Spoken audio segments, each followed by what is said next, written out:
A continuación, tiene la palabra Boris Antonio Lopicic Catalán, investigador de la Biblioteca del Congreso Nacional y moderador de esta sesión para que dé comienzo a la misma. Señor Lopicic, por favor, adelante. Hola a todos, muy buenos días. Bueno, en primer lugar agradecer instancias como esta, en un momento en que Chile realmente requiere de un conversatorio, y no solo de uno, de varios conversatorios, que mejoren nuestra actualidad socioambiental.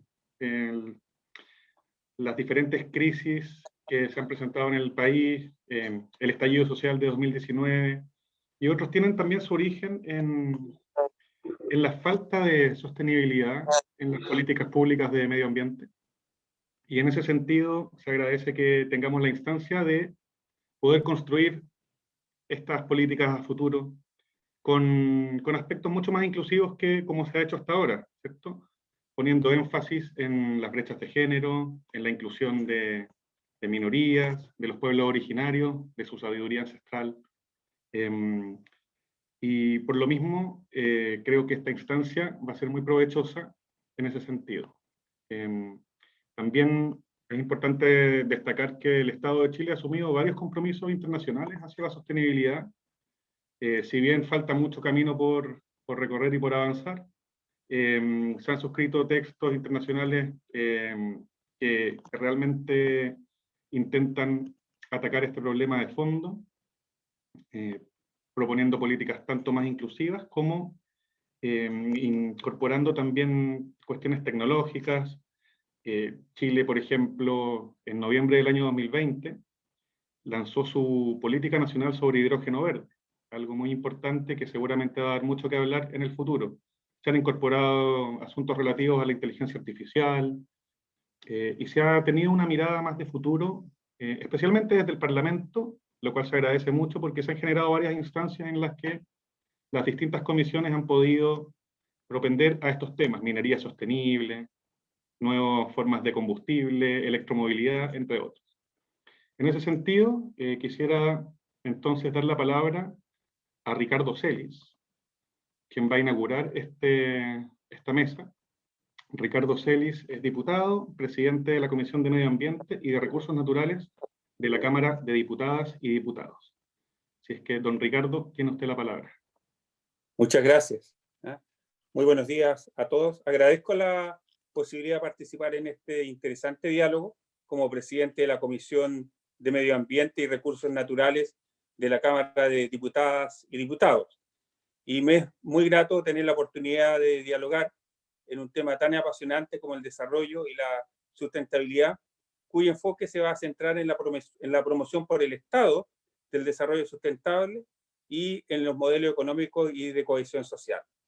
Felicito también a la delegación de la Unión Europea por habernos abierto la posibilidad de llevar a cabo esta serie de webinares, y todos aquellos que lo han hecho posible en temas tan sensibles y que representan un tremendo desafío para nuestro país, próximos a iniciar, ¿cierto?, como todos sabemos, una discusión en la Carta Fundamental para Chile.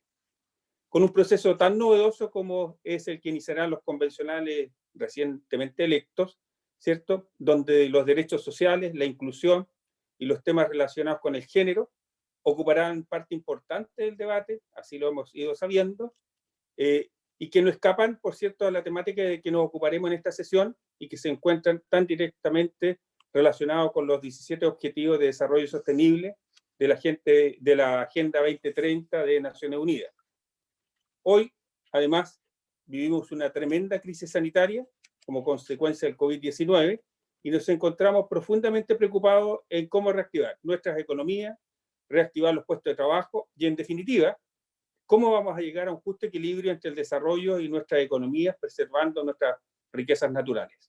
Es por ello que este tema, de seguro, será uno de los principales aspectos que deberán desarrollar los convencionales para que avancemos en lo que tiene que ver con modelos de desarrollo que se van a consignar en la nueva Carta Fundamental, y se integra allí una perspectiva de cohesión social, de inclusión, enfoque de género, ¿cierto? Y por cierto, el respeto a las costumbres y uso de nuestros pueblos originarios, mayoritariamente en nuestro país dedicado al trabajo agrícola. Asimismo, hay que tener presente la escasez de recursos hídricos y la falta de una normativa que los regule conforme a la evolución que ha tenido la pluviometría, a la dispar concesión de los derechos de aguas, que están, ¿cierto? Fíjese usted que nuestro Código de Agua fue modificado solo en el año 1981, y es un tema donde cabe consignar dentro de las garantías constitucionales, y existe una gran corriente que sostiene que el agua debería ser, y probablemente va a ser, un derecho humano en nuestro país. Nuestra geografía, si bien nos ha dotado de una larga costa y bellos paisajes naturales de norte a sur, tenemos bellezas naturales en el sur del país, ¿cierto? Un desierto enorme, con una actividad minera también importante que requiere para sus procedimientos el agua. En cuanto a las energías, ¿cierto? Debemos desarrollar en los próximos años sistemas que permitan asegurar sistemas seguros, limpios y que preserven nuestros recursos naturales de una manera sustentable. Al mismo tiempo, nuestros recursos forestales deben ser resguardados. Chile inició un programa de eliminación de plástico en lo que tiene que ver con el uso de bolsas y también con plásticos de monouso recientemente, la semana pasada, que van a contaminar o iban a contaminar o contaminarán nuestros mares y nuestros lagos. Es así como estamos muy comprometidos con el resguardo de los océanos. Nuestro país, además, tiene grandes riquezas paisajísticas que se expresan a través de parques o reservas nacionales que son altamente visitados tanto por viajeros nacionales y turistas extranjeros. El pilar fundamental, creo, radica en la educación, es cómo vamos a introducir en los planes de estudio el concepto de sostenibilidad y el respeto por la naturaleza, aspecto en lo que se han logrado avances bastante importantes.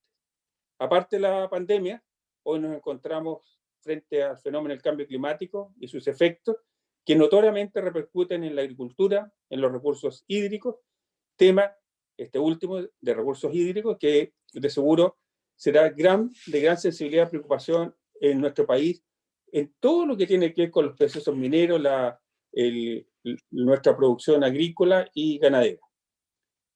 El conocido informe Brundtland para Naciones Unidas en 1987 concluyó en la necesidad de propiciar e impulsar el desarrollo sostenible o duradero que satisfaga las exigencias del presente sin comprometer en última instancia las de futuras generaciones.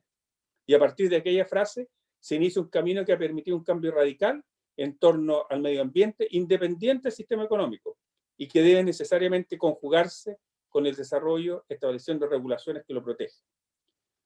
¿Que lo protejan de qué? Del uso abusivo de los recursos naturales, como hemos visto en nuestro país, ¿cierto? Especialmente en aquellos que no son renovables. De allí es que el tema ambiental y de resguardo de los recursos atraviesa todas las actividades de una u otra manera, motivo por el cual los estados lo han venido consignando en las constituciones, cuyas normativas son aplicables tanto en el sector público como en el sistema privado, sin excepciones, y que no solo cruza lo económico, sino que tiene una gran incidencia en lo social. Fíjese que nuestra Carta Fundamental establece en su artículo 19, número 8, el derecho a vivir en un medio ambiente libre de contaminación. Es deber del Estado velar para que este derecho no sea afectado. Asimismo, la ley podrá establecer restricciones específicas al ejercicio de determinados derechos, usos, ¿cierto? Y libertad para proteger el medio ambiente en esta materia. Si bien se establece como una garantía constitucional, es preciso tener en consideración que también tiene directa relación con la garantía constitucional relativa a la salud. Yo soy médico, así que no me cabe ninguna duda de entender que el medio ambiente y la salud de las personas están ampliamente ligados, y ello además incide en la pobreza que vemos en nuestro país, en Latinoamérica y en el mundo. Se constata así que un alto número de la población presenta problemas de pobreza, dificultades económicas, de desempleo, lo que se ha acrecentado, ¿cierto?, con los efectos y consecuencias de la pandemia del COVID, que nos afecta ya por más de un año, y que deberá ser necesariamente abordado por los convencionales recientemente electos, a fin de determinar cuáles son los sistemas de gobierno que elegiremos, dónde se podrán dar énfasis, qué haremos con igualdad, equidad e inclusión. Resulta destacable que los pueblos originarios participarán por primera vez, ¿cierto?, en la escritura, en la redacción de la Constitución de Chile. Es un tremendo aporte, es una tremenda situación que vive nuestro país, y ellos aquí espero estén representados necesariamente sus reales aspiraciones. Nuestro país presenta serios déficits en cuanto a temas fundamentales como educación, salud, vivienda, aspectos que no se alcanzan a satisfacer en la gran mayoría de nuestros conciudadanos y que también deberán ser abordados con urgencia como prioridades ineludibles en las políticas públicas. ¿Cómo qué? Como una forma de disminuir la inequidad y avanzar en forma expedita y concreta hacia un plano de mayor equidad, mayor igualdad y mayor cohesión social. Los programas de políticas públicas en esta materia han sido claramente insuficientes, dadas las precarias condiciones que vive un alto porcentaje de personas vulnerables por encontrarse sin trabajo, por haber terminado su vida laboral, por encontrarse con pensiones indignas, y que todo esto fue el reflejo de una gran insatisfacción que se manifestó, ¿cierto?, en el mes de octubre, desde el mes de octubre del 2019, donde mayoritariamente el clamor fue la necesidad de cambiar el sistema de pensiones, el sistema de salud, la falta de inclusión y el medio ambiente, por cierto. Es imperioso cambiar el modelo económico y considerar que se debe construir otro modelo más equitativo, pero al mismo tiempo que conserve nuestras riquezas naturales de una manera sostenible, que permita desarrollo con cohesión social, sin comprometer el futuro de las próximas generaciones, donde seguro tendrán un mayor respeto por el medio ambiente. Los invito a escuchar las ponencias de nuestros invitados, producto de lo cual se abrirá un importante intercambio de experiencias que va a enriquecer el debate en nuestro país en los próximos meses. Y de seguro serán un insumo para los constituyentes. Gracias. Don Ricardo, muchísimas gracias por su intervención. Bueno, tal como destaca el diputado Celis, se ha avanzado bastante en nuestro país, específicamente en temas como la promoción de energías renovables, en la cual ya tenemos sobre un 20% de nuestra materia energética en base a fuentes como la energía solar y la energía eólica. Sin embargo, quedan varias deudas a futuro, ¿verdad? Deudas con el ordenamiento territorial, con la regulación hacia la industria inmobiliaria, con también temas que tienen que ver con la extracción de los recursos naturales, de las industrias forestales. Entonces, esperamos que con este conversatorio podamos llegar a algunas conclusiones muy importantes a este respecto. A continuación voy a presentar a los 4 panelistas de esta mesa, el número 5 de este ciclo de charlas. Como expertos internacionales tenemos a don Fernando López Ramón, él es catedrático de Derecho Administrativo en la Universidad de Zaragoza en España. También expondrá Kerstin Krellenberg, que es miembro del Departamento de Geografía e Investigación Regional y directora del Grupo de Estudios Urbanos de la Universidad de Viena, en Austria. Y como panelistas chilenos contaremos con la presencia de Pamela Pozzi Fuentes, que es licenciada en Ciencias Políticas de la Universidad de Concepción, magíster en Sociología de la Universidad Arcis y directora de Incidencia y Políticas Públicas de la Fundación Chile Sustentable. Y junto a ella expondrá Marcelo Mena Carrasco, exministro del Medio Ambiente en la administración de Michelle Bachelet, ingeniero civil, bioquímico de la Pontificia Universidad Católica de Valparaíso y doctorado en Ingeniería Ambiental de la Universidad de Iowa. Bueno, le comento a la audiencia que el formato de esto se dará en 2 rondas de preguntas y esperamos que los panelistas cada uno pueda responder estas preguntas en 5 minutos para que cumplamos con los tiempos. A continuación voy a leer las preguntas de la primera ronda, las cuales vienen diferenciadas para expertos europeos y para expertos chilenos. ¿Bueno? Entonces, de los expertos europeos, ¿qué esperamos? Que nos comenten, del modo más breve posible, qué coordenadas esenciales resultan irrenunciables, en su opinión, en un texto constitucional para garantizar la materialización de esto.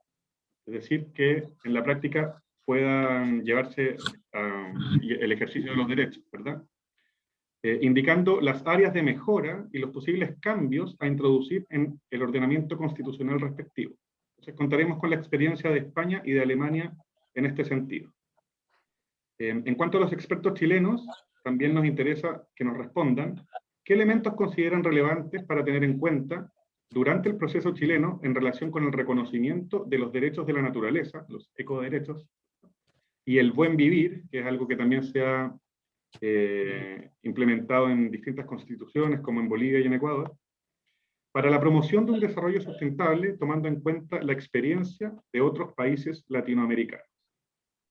Entonces dejo con ustedes, en primer lugar, a don Fernando López Ramón para que nos ilustre en cuanto a esta temática. Muchas gracias, Fernando.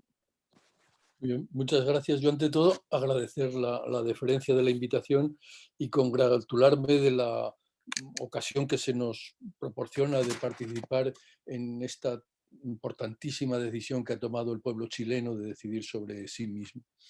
El tema de la sostenibilidad es un concepto que vinculamos todos a la protección del medio ambiente. En ese sentido, frente al sistema de producción y consumo existente, lo que se postula, digámoslo brevemente, es contabilizar el deterioro de los bienes comunes: el agua, aire, biodiversidad, la cultura. La sostenibilidad tiene dos grandes manifestaciones, que son los derechos al medio ambiente, o el derecho al medio ambiente con todas sus posibles manifestaciones, y los principios del desarrollo sostenible. Yo iba a proponer, pero bueno, es una propuesta para debatir, para discutir, de un tanto cuestión hasta cierto punto estética. Iba a plantear la posibilidad de que la Constitución chilena pudiera optar por la fórmula de lo que podríamos llamar el Estado social y sostenible, o social y ecológico de derecho.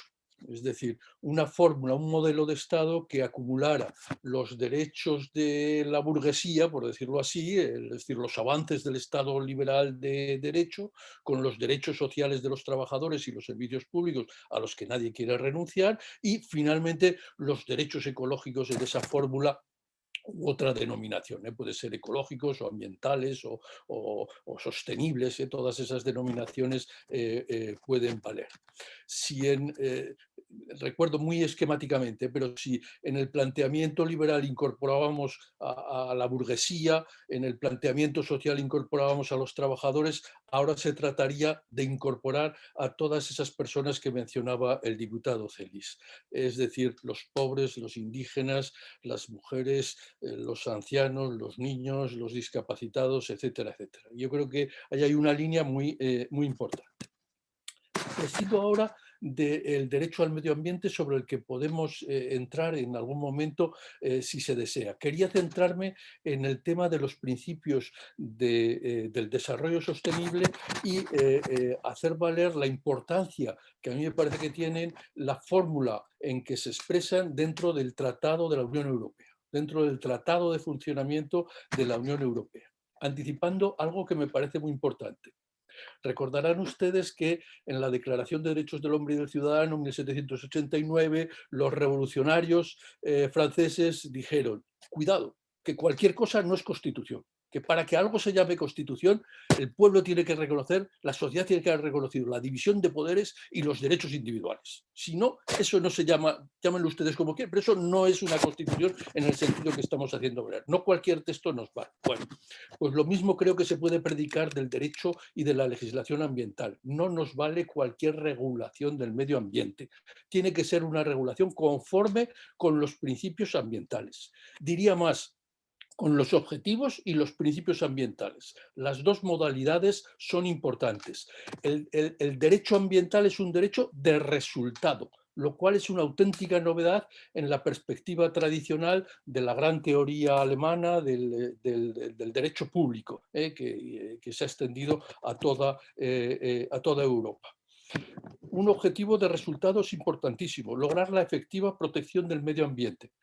Esto que estoy diciendo, en el Tratado de Funcionamiento de la Unión Europea, se expresa en un artículo que he incluido dentro de las propuestas que se nos han solicitado. Se expresa en la idea de conservar, proteger y mejorar, es decir, introducir medidas de congelación, de tutela y de recuperación de los bienes ambientales, utilización racional de los recursos naturales, y en estos momentos habría que incluir también la lucha contra el cambio climático, sin ninguna duda, para que no haya además ninguna duda en relación con negacionistas de que ese es un compromiso que asume la ciudadanía.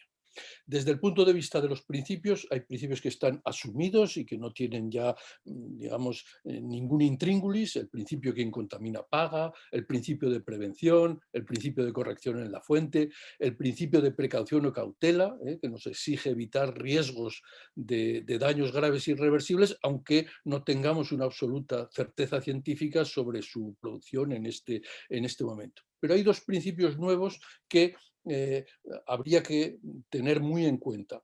Uno es el principio de integración o de transversalidad, es decir, las exigencias de protección del medio ambiente no son exclusivamente una política sectorial relativa a la protección de unos espacios selectos o unos animales especialmente protegidos, sino que es algo que debe vertebrar todas las políticas públicas: la política de educación, la política agrícola, etcétera, etcétera. Y otro principio importantísimo, me parece, que es de origen francés, es el principio de no regresión ambiental. No hay vuelta atrás en las medidas de protección ambiental. Los progresos no pueden admitir retrocesos. Por vía legislativa, el principio de no regresión ambiental en el ámbito europeo se ha admitido ya en Francia. Francia, por cierto, sería otro de los ejemplos a seguir. No he puesto como ejemplo España porque me parece que no es especialmente notable lo que aparece en nuestra Constitución sobre el tema del derecho al medio ambiente. En cambio, la Carta Constitucional del Medio Ambiente francesa sí sería un ejemplo, a mi juicio, a seguir en ese camino hacia el modelo del Estado ecológico de derecho. Bueno, confío en que estas apretadas consideraciones puedan servir para introducir el debate. Gracias, Boris. Perfecto, muchísimas gracias, Fernando. A continuación expondrá Kerstin Kellenberg. Sí, muchísimas gracias por la invitación también y darme la posibilidad de reaccionar un poco sobre la pregunta. Espero mucho que me entienden. Y bueno, lo que hago yo es, yo comparto con usted una perspectiva ya más científica sobre el tema de sustentabilidad, que también tiene mucho que ver con una perspectiva urbana y una perspectiva medioambiental sobre el tema. Es una perspectiva científica y no, bueno, no política, eso para que sea del principio. Y quizá importante mencionar que yo realicé mucho trabajo en Chile también sobre temas de cambio climático, sobre temas de la sustentabilidad urbana.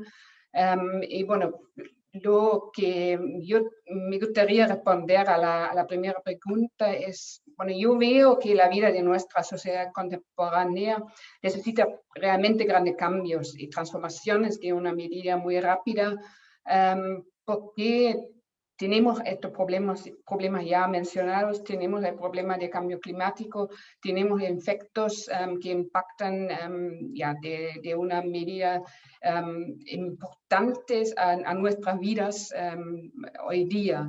Y no tenemos solamente cambio climático, pero tenemos el cambio demográfico, tenemos el cambio digital también, estamos entrando en una nueva vida con muchas infraestructuras digitales, y tenemos por supuesto la desigualdad socioespacial. Y estos temas demandan una vista, de mi punto de vista, más integrada hacia un futuro más sostenible. Entonces hay que integrar todos los temas de una manera posible. Es muy difícil, pero es necesario tener esta vista integrada sobre los temas y desafíos, y en este contexto la Agenda 2030 con los 17 ODS hoy día ofrece, desde mi punto de vista, un marco normativo con respecto a la sostenibilidad, y ofrece también una vista holística, porque son integradas también las ODS y hacen inevitable que tenemos una vista integradora a la complejidad que hoy día estamos enfrentados. Y en este contexto, para dar un ejemplo, los objetivos de desarrollo sostenible en las ciudades ofrecen también una posibilidad de integrar los temas, porque si pensamos en los temas de los 17 ODS, cada tema tiene un enfoque en las ciudades. Y bueno, con esta pregunta se también plantea la cuestión de cómo se pueden aplicar realmente los variados enfoques en promover el desarrollo sostenible. Y yo pienso que sí, un paso importante podría ser precisamente si hablamos de cómo podemos anclar el tema de la sustentabilidad también en la Constitución. Creo que es un tema importante y hay algunos ejemplos en el mundo de países que ya hicieron este paso. En Alemania y otros países tenemos también la discusión de cómo hacerlo y si en el futuro le implementamos, pero para mí también es un tema importante. ¿Por qué? Porque es tan integral y porque tenemos una gran variedad de actores que tenemos que juntar, que tenemos que también escuchar a las ciudadanas e incluir los actores que juegan un rol importante en el desarrollo sostenible o sustentable hacia el futuro. Muchas gracias. Muchísimas gracias, Kerstin, por tus comentarios y tus sugerencias, que definitivamente las vamos a tomar en cuenta y espero que las podamos seguir conversando a lo largo de este conversatorio para tener algunas conclusiones al respecto. Bueno, a continuación, Pamela Pozzi Fuentes nos responderá las preguntas. Pamela. Muchas gracias por la invitación. Mira, yo creo que acá lo importante que hay que mirar es el contexto de crisis climática y ecológica en la cual nos encontramos. Ha habido, yo creo que el tema de la Constitución, ¿cierto? Se abre un espacio para el país, en el fondo, para poder abordar esta crisis climática y ecológica al establecer medidas que permitan ir construyendo políticas públicas que vayan trabajando sobre la adaptación, debido a que Chile es un país tremendamente vulnerable al cambio climático. Como tenemos este grado de vulnerabilidad que es bastante grave, o sea, Chile prácticamente se comporta como una isla, entonces en ese sentido la política pública debe diseñarse, ¿cierto?, a través de una nueva constitución que permita abordar el tema de los derechos de la naturaleza, los distintos elementos de los cuales nos tenemos que hacer cargo. Y en ese sentido tenemos además, ¿cierto?, una crisis democrática, que no solamente la democracia está en crisis en Chile, está en crisis en muchísimas partes, ¿cierto? Ha llegado a un nivel de cristalización, ¿cierto?, de llegar a un clímax en el cual tenemos que hacernos cargo de las nuevas tecnologías, del fake news, de los distintos elementos que también van impidiendo de que la democracia y sus instituciones, ¿cierto?, puedan hacerse cargo y abordar la problemática socioambiental que tenemos hoy en día. Entonces, con esta nueva constitución existe esta esperanza, en el fondo, de poder tener un abordaje en materia de naturaleza, y generar, ¿cierto?, una constitución que no sea antropocéntrica como la que teníamos anteriormente. O sea, la actual constitución que tenemos es totalmente antropocéntrica, la naturaleza sale expulsada y solo es mirada como un recurso económico, por algo la palabra recursos naturales, ¿cierto?, mira y tiene una lógica de tener que extraer y vender. Y en el fondo, y aquí también tenemos que mirar esta lógica norte-sur en la cual vamos a estar situados en relación a las distintas presiones que está teniendo el país en cuanto al extractivismo que se viene. O sea, creo que hay que tener esos elementos también a la vista porque no es, la Constitución no es una varita mágica en el fondo que nos va a proteger el medio ambiente de forma automática.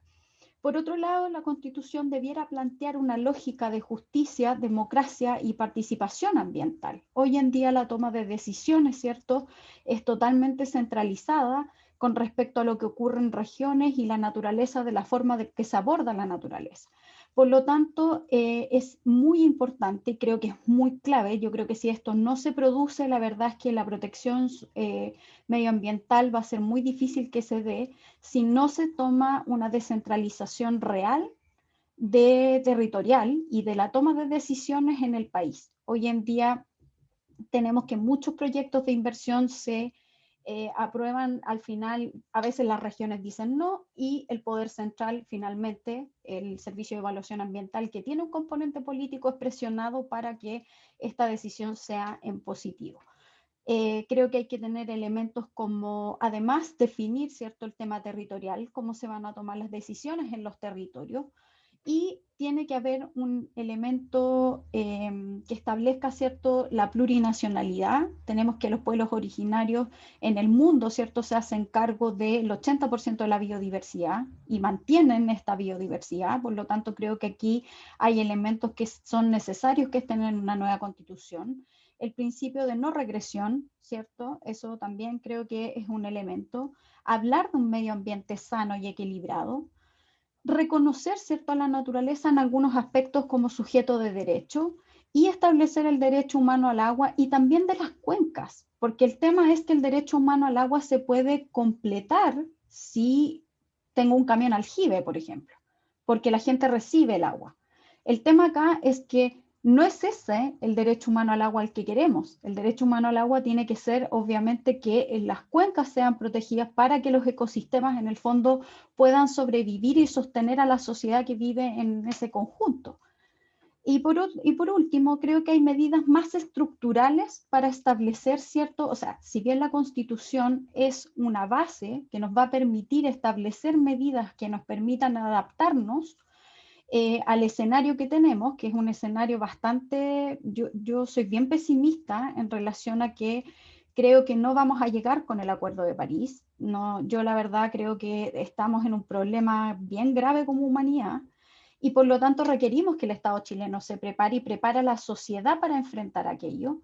Y por lo tanto creo que hay medidas más estructurales en las cuales debiéramos empezar a mirar, como la economía ecológica, la economía del cuidado, ver cómo nos hacemos cargo también de lo que generan las mujeres, ¿cierto?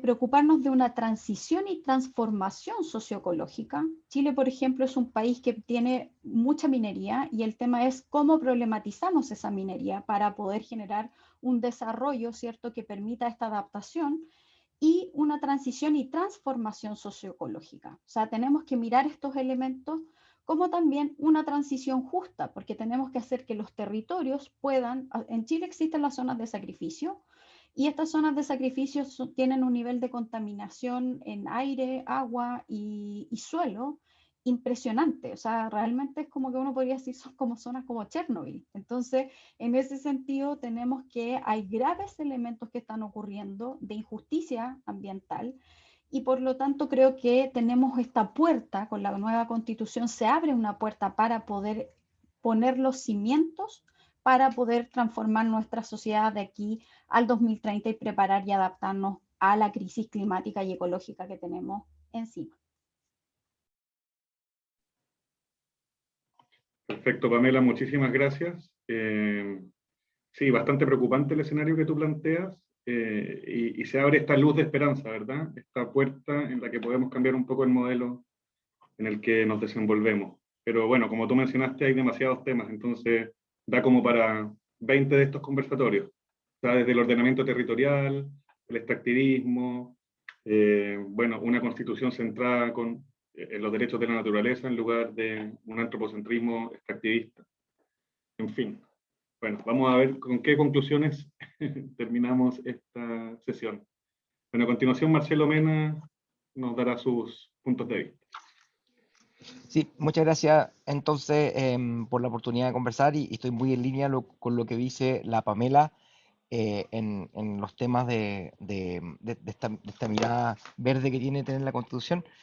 Con respecto a la pregunta en particular, primero quería comentar que el antropocentrismo que guía y el individualismo que guía a la Constitución actual nos ha llevado a una condición en donde estemos sumidos en una crisis climática y también una crisis de la pérdida de la biodiversidad que nos tiene una pandemia de dimensiones insospechadas que podríamos no haber imaginado hace poco, cómo cambiamos la faz de la Tierra, el hecho de que hoy día gran parte del planeta esté determinado por el ser humano, vivamos una era climática definida por el ser humano y que hoy día 96% de los mamíferos terrestres sean o seres humanos o ganados. Eso significa que hemos cambiado la faz de la Tierra y nos hemos encontrado con estos límites que nos muestran de que sin un equilibrio con la naturaleza, simplemente las actividades humanas se ven afectadas en forma muy profunda, como estamos viendo en esta pandemia. Entonces, lo segundo tiene que ver con que esta crisis la ciudadanía la ha tomado como algo central, y ya en una encuesta que hicimos el año pasado con Ipsos, empezamos a ver que hoy día 79% de los chilenos estaban a favor de una constitución verde, y que 54% de ellos estaban dispuestos a votar por quienes priorizaran temas ambientales en sus programas como constituyentes.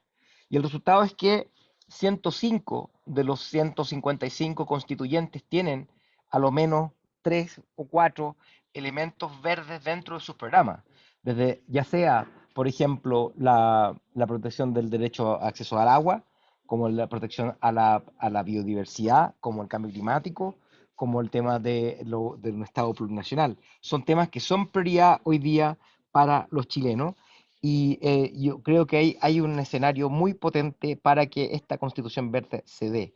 Lo otro que quería comentar con eso es que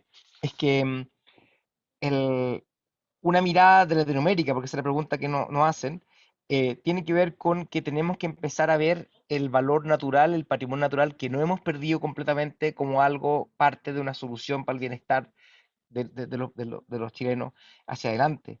Me acuerdo, hace poco estuve en un foro de temas de adaptación de cambio climático, en donde un ingeniero alemán nos decía a las personas de países en vía de desarrollo que deberíamos no olvidar que nosotros tenemos patrimonio verde que tenemos que cuidar, y muchas veces en países desarrollados se busca soluciones que son tecnológicas, que son grises, que son mucho más caras, y que simplemente podría haber sido, se podrían haber evitado el problema de haber simplemente resguardado la infraestructura costera verde que resguarda a la actividad humana.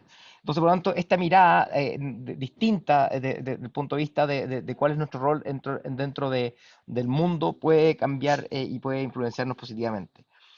El tema de la protección de la biodiversidad y el patrimonio natural y los derechos de naturaleza son importantes, y también yo creo que esto, lo que han hecho algunos países como Ecuador, entre otros, de poder explicitar algunos principios de la Convención de Washington en la Constitución, es muy interesante, muy importante. Hoy día hay un proyecto minero que se está tramitando que tiene por objeto llevar a cabo actividades extractivas dentro de un área protegida. Y esa cuestión no está definida absolutamente. Cuando un Estado quiere proteger un área en particular, vamos al caso de Río Olivares, se encuentra con intereses mineros, y el deber del Estado se ve debilitado frente a otros derechos que son importantes, pero que pesan menos, deberían pesar menos frente al deber del Estado de proteger la biodiversidad, y en este caso los cursos de agua que tenemos. Finalmente, lo que yo por lo menos he concluido de este proceso es que no se puede caer en la ingenuidad de que simplemente establecer derechos sin ver cómo se distribuye el poder van a cambiar las cosas en forma significativa. Y eso fue algo que nos ha dicho el presidente de la Asamblea Constituyente de Ecuador, que dice que efectivamente hay que mirar otros temas que muchas veces se pasan por alto. Tal cual dice Pamela, la descentralización de la toma de decisiones, esencial. Hoy día en Santiago el Comité de Ministros decide si es que un proyecto se lleva a cabo o no, y las autoridades locales tienen poco que decir, solamente decir si es compatible con sus planes reguladores. No tienen derecho, y eso es negativo. El tema de financiamiento y la distribución tributaria. Hoy día no hay recaudación para fines específicos donde se llevan a cabo estas actividades extractivas, y por tanto difícilmente se pueden remediar. Y finalmente, el tema de la participación ciudadana. Es fundamental la toma de decisiones con participación ciudadana. La democracia ambiental y los principios consagrados en el Acuerdo de Escazú, yo creo que corresponde que estén elevados a nivel constitucional. Es fundamental la participación ciudadana incidente en las decisiones del Estado en todo evento, y por tanto yo creo que son esos elementos los que permitirían consagrar esos derechos, pero también con una institución apropiada del poder que permita cuidar el medio ambiente y tener una verdadera construcción. Muchas gracias, Marcelo. Bueno, a pesar de lo oscuro del panorama actual, por lo menos este dato que tú das de que 105 de los constituyentes tienen programas con el medio ambiente en su programa para la nueva constitución, es algo relevante y esperamos que tenga alguna incidencia. Bueno, a continuación vamos a pasar a la segunda ronda, así es que les comentaré las preguntas que nos interesa que nos respondan. La pregunta para Fernando López es la siguiente. A partir de la valoración de las ventajas e inconvenientes del modelo por el que ha optado su país y de sus áreas de mejora, que usted ya nos indicó, indique posibles cambios a introducir en su ordenamiento respectivo en relación con el derecho de propiedad de los bienes o recursos naturales. Y en especial, si es posible que usted indique aquellos que cabe calificar de bienes comunes o públicos por su necesaria afectación y subordinación al interés general. La pregunta para Kirsten es, a la vista del fenómeno creciente de urbanización y de las actuales tendencias demográficas, así como de la valoración de las ventajas e inconvenientes de la experiencia de su país, ¿qué factores debiera tomar en consideración, a su juicio, un ordenamiento constitucional moderno para trasladar adecuadamente las exigencias de la sostenibilidad a núcleos urbanos en rápida expansión, con una demanda de consunción desbocada y por ende riesgo de minoración de su cohesión socioeconómica? Y para los expertos chilenos, nos interesa que nos respondan cómo creen ellos que debería articularse en la nueva Constitución, en su opinión, el derecho de propiedad de los bienes o recursos naturales, obviamente enfocándonos en el problema del agua, que es el más llamativo de nuestro ordenamiento jurídico, y esto para compatibilizar adecuadamente la necesidad de utilizar racionalmente los recursos naturales y compatibilizar esto con el progreso en la calidad de vida y simultáneamente dar una mayor integración social y económica ante el desafío urbano del siglo XXI. Esas son las preguntas de la segunda ronda. A continuación, Fernando López nos dará sus puntos de vista. Interesantísimas las cuestiones que se plantean. Siguiendo un poco el hilo del último ponente, de lo que decía Marcelo Mena, y buscando una mayor conexión con la realidad, me parece que esta es una de las cuestiones esenciales en la Constitución. Una Constitución moderna creo que no puede dejar de establecer lo que antes establecían los códigos civiles, es decir, el régimen general de apropiación de los bienes. Eso es fundamental, que esté en la Constitución. El Código Bello es impresionante, a todos nos encanta la influencia que ha tenido y todo, pero el Código Bello, como todos los códigos de influencia francesa, están obsoletos en temas de propiedad. Ya no digo el tema de la arbitrariedad recientemente declarado inconstitucional en Colombia, pero los extremos a los que se ha llegado en toda Latinoamérica con una concepción que era probablemente extraña a lo que era el sistema de apropiación indígena de los bienes, como han puesto en relieve muchos pensadores, todo eso está ya superado. Y conviene aclararlo en la Constitución porque no tenemos otro lugar donde hacerlo. Es decir, no, sin entrar ahora en el debate de si esto es tema de código civil, es derecho público, sin entrar en eso. Tenemos una regulación tremendamente individualista, una regulación que es la de nuestros códigos civiles, una regulación donde de los bienes colectivos se prescinde. Lo más directo que tenemos en relación con los bienes propiedad de varias personas en los códigos civiles es la destrucción, es decir, la acción de división de la cosa común. Tenemos categorías que son evanescentes, los bienes nacionales. La nación no existe no tiene personalidad jurídica la nación, es el Estado, y eso lo tenemos bien estudiado. Hay que sumar los regímenes de protección. El terrible derecho que decía Rodotà, hay que sumarlo con la excepcionalidad del dominio público. Eso lo tenemos y solo desde posiciones estrictamente neoliberales muy casposas en su planteamiento, se está haciendo valer el predominio de nociones evanescentes que no tienen consecuencias jurídicas. Los bienes públicos hay que inscribirlos en el registro de la propiedad, porque ese es un instrumento fundamental para la recuperación de las costas, para la recuperación del tamaño minero y de otros elementos. Bueno, dicho esto, 4 son las grandes categorías que creo tendrían que figurar en la Constitución. 1, el patrimonio común de la humanidad. Eso no le corresponde a Chile regularlo, ni a España ni a ninguna nación. Pero hay que adherirse a una idea que es muy importante, una idea que está en formación en el derecho internacional general y que hay que apoyar.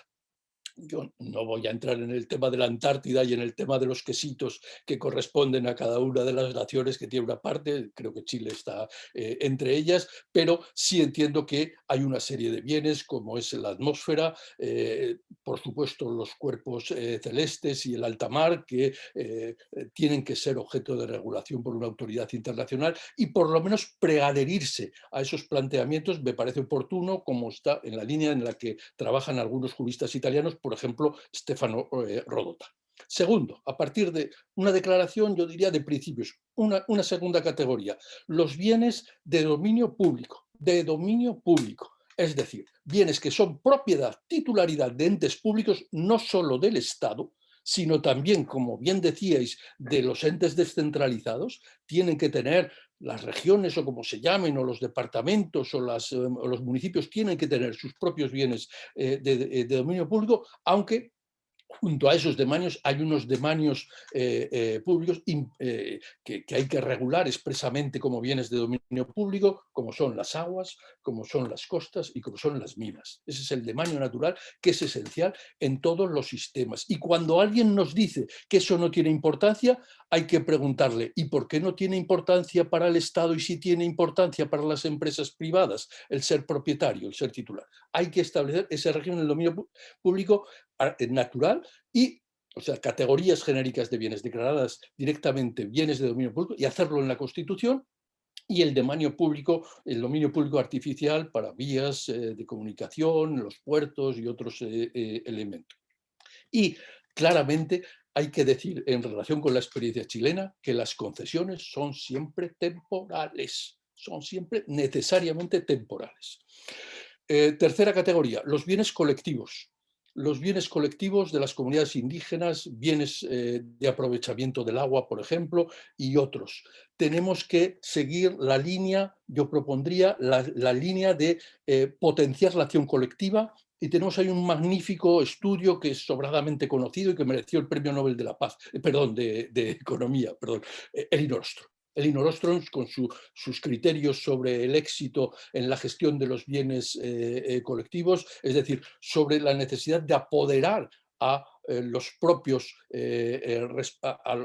usuarios, que son los que mejor conocen a los infractores, que son los que mejor conocen a los incumplidores de las reglas de uso común. Hay que responsabilizar y hay que darles poderes. Bienes colectivos, reconocerlos en la Constitución. Y por último, en relación con los bienes de propiedad privada, hay que decir claramente en las constituciones modernas que la función social delimita su contenido, pero no como algo externo, no como unas limitaciones que nos vienen de fuera, sino como una justificación de la misma propiedad privada. Hay que permitir que el legislador establezca los contenidos, los estatutos de los grandes tipos de propiedad, de la propiedad agraria, de la propiedad forestal y de la propiedad urbana. Y hay que permitirle también que identifique los grandes patrimonios que no son de titularidad del poder público, pero esos grandes patrimonios que permiten imponer la conservación a ultranza frente a cualquier deseo de los particulares. Me refiero a lo que se llama normalmente el patrimonio cultural, ese fue el origen primero del concepto, y actualmente el patrimonio natural. Creo que todos esos elementos que hasta ahora tenemos fragmentariamente expresados en las constituciones, merecería la pena que fueran sistemáticamente introducidos, quizás incluso con un título propio en la Constitución, porque ese es un elemento fundamental de la vida económica y social. No solo para las relaciones económicas, sino también para las relaciones de dependencia, evitar las servidumbres que se producen en la actualidad todavía en algunas experiencias. No me hagáis caso por el excesivo énfasis que pongo de hablar, es simplemente un recurso dialéctico y estoy dispuesto a debatir todas las cuestiones, por supuesto. Venga, muchas gracias. Muchísimas gracias, Fernando, por tus puntos de vista. A continuación, tenemos a Kerstin. Muchas gracias.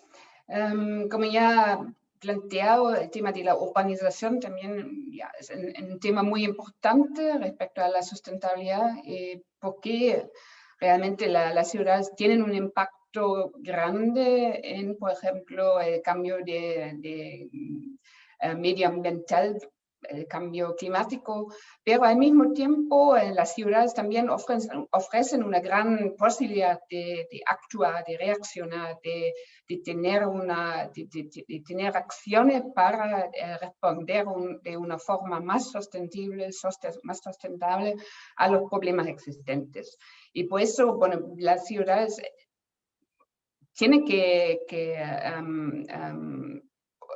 tener un rol importante, y yo creo que solamente junto con las ciudades, con los actores que viven y que actúan en la ciudad, tenemos una chance para realmente cambiar nuestra vida, nuestro pensamiento y la forma de interaccionar con el medio ambiente hacia el futuro. Y yo veo algunos puntos claves en este respecto y que también están discutiendo mucho en el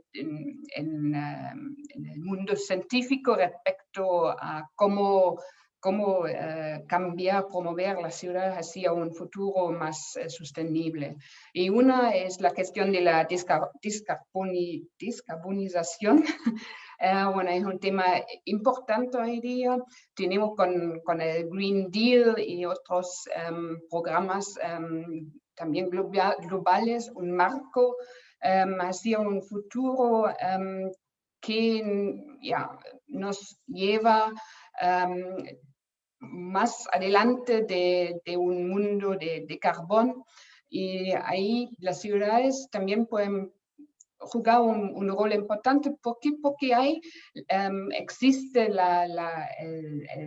conocimiento, existe una gran capacidad y existen ya infraestructuras que son implementables, pero tenemos que tener en cuenta que toda la transformación que necesita para llegar a una descarbonización hace necesario que también incluimos todos los actores, tenemos que incluir la gente, porque es un proceso de transformación importante y grande, y implica que tenemos que pensar también de una forma nueva, de pensar en cómo utilizar energética más sostenible, y al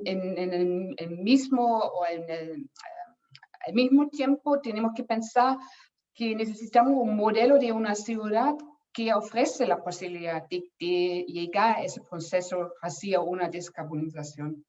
Es decir, que necesitamos ciudades compactas y socialmente mixtas. Y ahí veo también un aspecto muy importante, un fenómeno que sabemos que existe de mucho tiempo en América Latina, que tenemos la grande diferencia socioeconómico, que también es un fenómeno que está más evidente ahora también en Europa. Así, de esta manera también tenemos la posibilidad de aprender también de nosotros, de cambiar también conocimiento entre Europa y América Latina. Y bueno, otro tema que veo que es muy importante es la adaptación al cambio climático.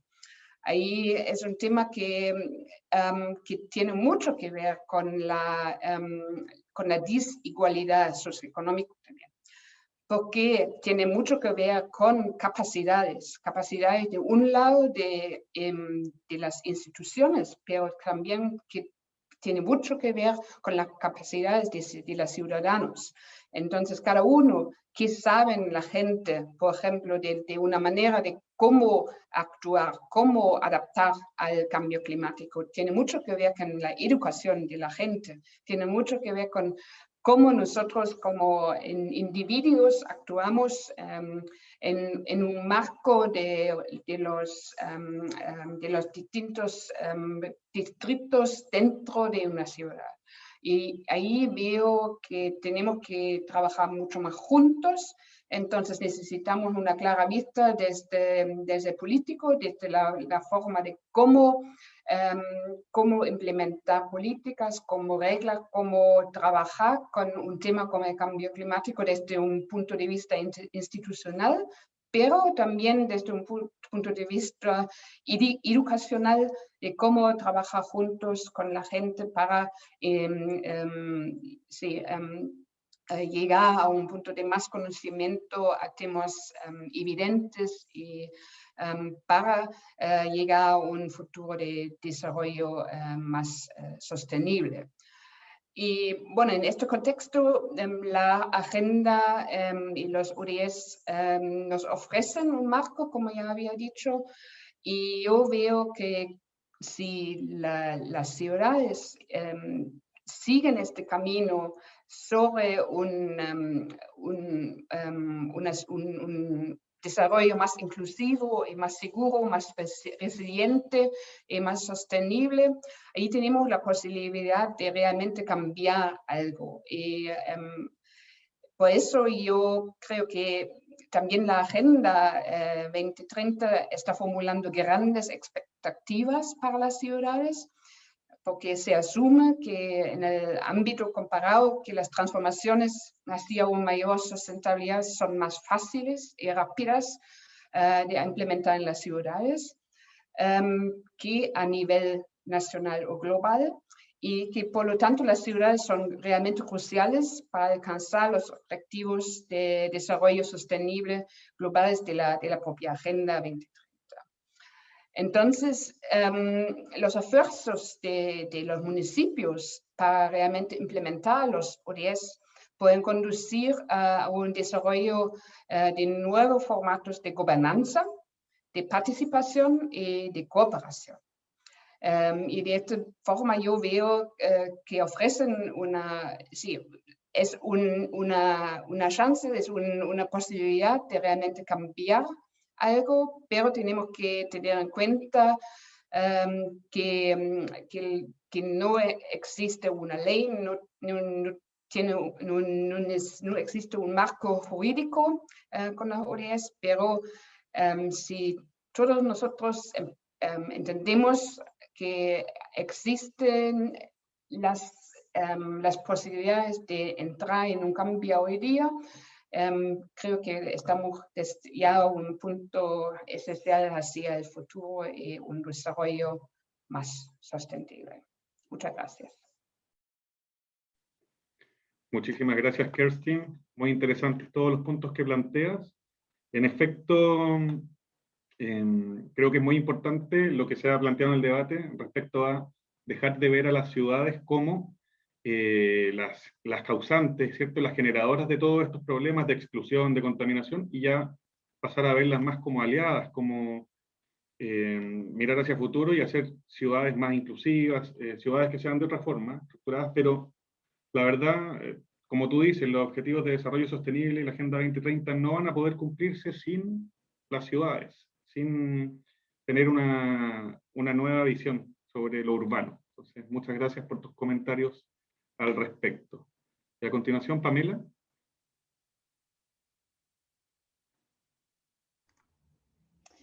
Bueno, yo creo que para el tema de la administración, ¿cierto? Que también hay que mirarlo dentro de la lógica en esta diferenciación, ¿cierto? De lo público-privado que tenemos con respecto a los bienes de la naturaleza. Yo creo que acá hay que hacer un abordaje en materia constitucional sobre la lógica de bienes comunes. Y el agua, por ejemplo, está en esa lógica. El agua, hay que establecer, por ejemplo, el derecho humano al agua, hay que establecer el cuidado de las cuencas, y en la nueva constitución debieran incluirse las soluciones basadas en la naturaleza, como también el marco de generación de políticas públicas que entregan los ODS. O sea, creo que los ODS en ese sentido nos ayudan a eso. Ahora bien, el tema de los bienes comunes no es solo una retórica en la cual uno plantea, queremos que se regulen los bienes comunes per se, así como que el tema es más profundo en el sentido que los bienes comunes hay que mirar los que no están en la lógica estatal ni privada. O sea, el hecho de que si el agua se declara, por ejemplo, como un bien nacional de uso público, ya la estamos mirando desde una lógica estatal. Entonces, en el fondo lo que hay que mirar acá es una mixtura de los distintos tipos de propiedad que va a haber dentro de la nueva Constitución. Y efectivamente hay elementos que van a ser de propiedad privada, ¿cierto? Otros elementos de propiedad pública, pero también abordar desde los bienes comunes, que no es ni lo uno ni lo otro. Y yo creo que eso hay que, en el fondo, clarificarlo y entenderlo, porque, por ejemplo, hay cuencas que debieran, por ejemplo, ser declaradas como un bien común para el país. Cuencas que son prístinas, que no están intervenidas, por ejemplo. Uno podría hacer esa diferenciación en el marco regulatorio para poder proteger estos como spot de biodiversidad, de agua, de ecosistemas, etc. Entonces, creo que hay que hacer esa diferenciación en relación a los bienes comunes que no están en ninguna de esta lógica, que no implican, ¿cierto? Sino estos bienes implican tener un acceso, satisfacer ese acceso, no tiene como efecto ni la motivación ni la acumulación de dinero ni de poder, sino que es el acceso libre a estos bienes. Creo que además hay que tener en cuenta esta lógica porque lo que ocurre es cuando se pierden estos bienes comunes, o sea, lo que ha ocurrido y en Chile ha sido bien patente, es que cuando se pierde, por ejemplo, el agua pública, el agua y el saneamiento público, acá se vendió, por ejemplo, parte de aguas andinas en los últimos gobiernos, o sea, cuando llega el retorno a la democracia, muchos gobiernos hicieron caja con la venta de los servicios sanitarios, ¿cierto?, de agua.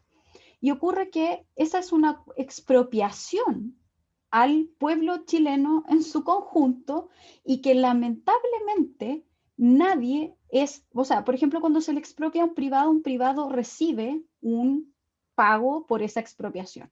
En el caso de cuando se le expropia al pueblo chileno completo, tenemos que no hay ni siquiera un pago, no hay un reconocimiento de aquello y la generación posterior no tiene ninguna posibilidad de recuperar ese bien común. Y ese es un elemento que tenemos que tenerlo en cuenta en este nuevo pacto social que vamos a generar.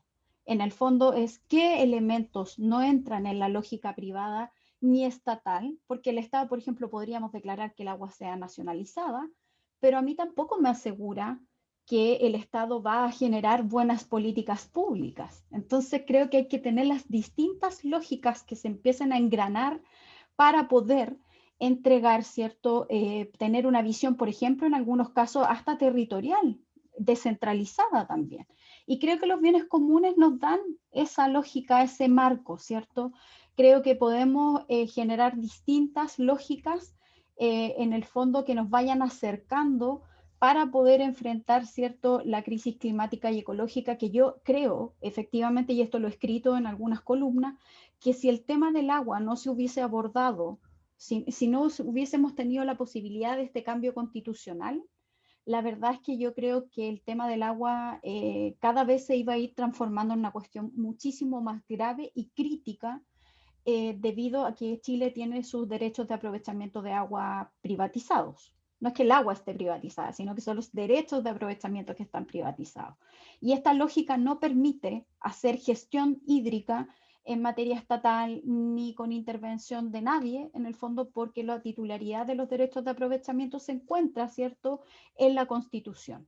Y creo que esa va a ser la madre de las batallas de cómo se descomprime este elemento y cómo en el fondo se administra desde una lógica de la escasez, dado que el Código de Agua, por ejemplo, no tiene una lógica, tiene una lógica de abundancia de agua, no tiene una lógica desde la escasez. Y creo que el agua representa, ¿cierto?, una lógica en la cual vamos a tener que mirarla con los ojos del bien común, desde una lógica privada, desde una lógica estatal, vamos a tener que combinar las distintas, porque obviamente no puede seguir la situación actual que tenemos.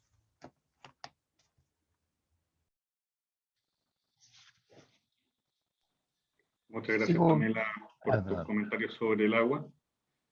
Marcelo, a continuación. Sí, muchas gracias. Entonces, parecido a lo que dice Pamela, La OCDE del año 2016 nos hizo varias recomendaciones que se han discutido en el Código de Agua que actualmente se tramita, que recomendaba que era fundamental que miráramos ese régimen de sobreasignación de derechos de agua en cuencas que no tienen agua y priorizar su uso para el consumo humano y el, la sustentación de ecosistemas. Y en cierta forma, dentro de la mirada de llegar a este código de agua y llegar a un avance, nos resignamos a pensar de que esto solamente debería verse con derechos nuevos. Cuando se agotan, lo extinguen los derechos, reasignar estos derechos con esas prioridades.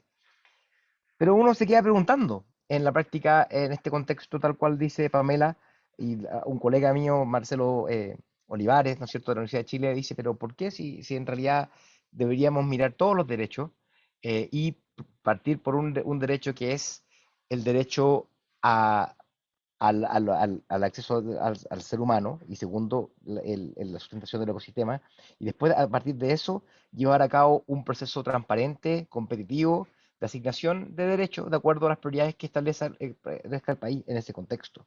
Yo creo que eso sería lo más OCDE y lo más libre mercado, que algunos dicen que le importa, pero que en realidad convenientemente no aplica cuando hay oligopolios y concentración de poder como ocurre hoy día. Entonces, eso yo creo que es un tema que se puede mirar. La verdad es que no soy experto en derecho de propiedad, pero lo que sí está claro es que hoy día el agua sale mencionada, pero no como un derecho a acceso, sino como un derecho de propiedad en la Constitución. Otros temas que parecen súper interesantes asociados a eso, como dentro de los principios que deberían empezar a ver y cómo eso trae un correlato hacia una verdadera conservación de naturaleza y del uso de los recursos en forma racional, el principio de equidad intergeneracional, ¿no es cierto? Ese principio, que es aplicable a muchos temas, incluso económicos, fiscales, también es fundamental que se mire con el tema del cambio climático. Y no hay ejemplo más claro y nítido de eso, es la declaración recientemente en Alemania de inconstitucional la ley de cambio climático, porque no protegía ese principio. Y eso es interesante, porque en la práctica, cuando un Estado establece una política hacia adelante, como la ley de cambio climático que se establece hoy día en Chile, uno se pregunta, ¿esto cumple ese principio o no? ¿Va a haber equidad intergeneracional o no? Y deja entonces el arbitrio del Estado muchas veces de simplemente legislar en la medida de lo posible y lo obliga a legislar en la medida de lo necesario para resguardar ese derecho en particular. Me parece muy interesante. Y los principios que parecen como un poco más débiles que hay que empezar a retomar y profundizar, partiendo por lo que decía Kirstin y Fernando con respecto a la equidad, es que la verdad es que ninguna de estas cosas van a ser superadas. El país no va a ser más sustentable, ni inclusivo, ni resiliente, ni más verde con los niveles de inequidad que tenemos hoy día como país, ¿no es cierto? Uno de los talones de Aquiles que tenemos hoy día para nuestra respuesta como una crisis como la de COVID tiene que ver con la gran informalidad que tienen nuestros mercados laborales, la incapacidad del Estado de tener un sistema de protección social y por tanto requerimos también entonces para que este país sea más sustentable que haya mayor gasto social y se avance hacia un sistema de protección social en forma gradual, y esos principios tienen que ir de acuerdo a un enfoque de implementación fiscalmente responsable, gradual, porque esto no lo vamos a poder hacer de un momento para otro. Hoy día Chile gasta más o menos un 11% de su PIB en temas sociales, la OCDE en promedio más de 20%, países como Francia en torno a 30%, y eso entonces, por lo tanto, aumentar un gasto de 20 puntos del PIB en un gobierno no se va a poder hacer. Típicamente las reformas tributarias tienen que ser mucho más graduales. Y el principio de justicia ambiental asociado a la zona de sacrificio. Hay un tema que no hemos hablado, pero en la práctica, en la definición tecnocrática de entregar recursos para, digamos, en forma eficiente, las zonas de sacrificio son un invento tecnocrático, en donde el hecho de que se concentren, digamos, distintas actividades, es un desenlace, ¿no es cierto?, de la forma en la cual hemos diseñado un sistema que apunta hacia eso, en donde no hay justicia ambiental y por tanto también hay pensar en principios nuevos, ¿no es cierto?, principios nuevos, de que haya justo reconocimiento de los esfuerzos que hacen algunas zonas para el desarrollo del país y por tanto un principio de justicia ambiental, que no se le cargue la mata en particular a una zona en particular. La ciencia no siempre nos acompaña con datos porque no hemos medido tantas cosas como quisiéramos, pero el hecho cierto es que en una zona de sacrificio, con una termoeléctrica o una fundición, la gente muere entre 20 a 100% más por causas generales, por cáncer, y eso no es un invento de los ecologistas, es una realidad constatada a través de los datos públicos que hay con respecto a mortalidad en Chile. Entonces, por lo tanto, esos temas yo creo que son importantes para poder resguardar un uso más racional de los recursos y que al mismo tiempo no signifiquen cargas desproporcionadas a grupos determinados de la población que contribuyen con la inequidad que siempre va a ser barrera para el desarrollo del país. Perfecto, Marcelo, muchas gracias. Con la intervención de Marcelo Mena, entonces cerramos la segunda ronda de este conversatorio y a continuación vamos a pasar a la ronda de preguntas y debate abierto. Hemos recibido varias preguntas del público, seleccionado 5 de estas, así es que a continuación leeré la primera, de Gloria Arredondo, para cualquiera de los panelistas. La pregunta ¿es posible en la práctica pensar que el crecimiento económico puede darse independientemente de los recursos de la naturaleza en un contexto donde cualquier cadena productiva utilice energía, las energías renovables no sostienen la demanda energética actual y los recursos fósiles se están agotando? ¿Habría que plantear otros modelos, pregunta Gloria, incluso de decrecimiento, lo cual es un tema bastante polémico en los marcos normativos, ¿verdad? El decrecimiento. Cedo la palabra a cualquiera de los panelistas que esté interesado en responder.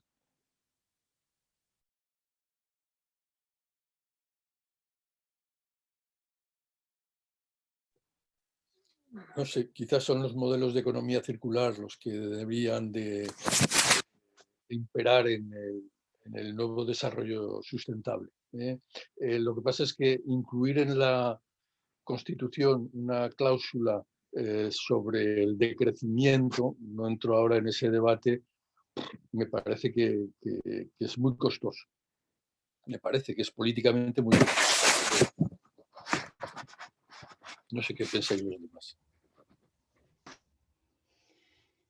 A ver, yo creo que en la Constitución la idea no es estarla cambiando permanentemente, sino que la idea es que este pacto social, aunque sea mínimo, en el fondo en las cosas que concordamos, estén los elementos esenciales que permitan generar un desarrollo sostenible, sustentable, o quizás hablar de posdesarrollos.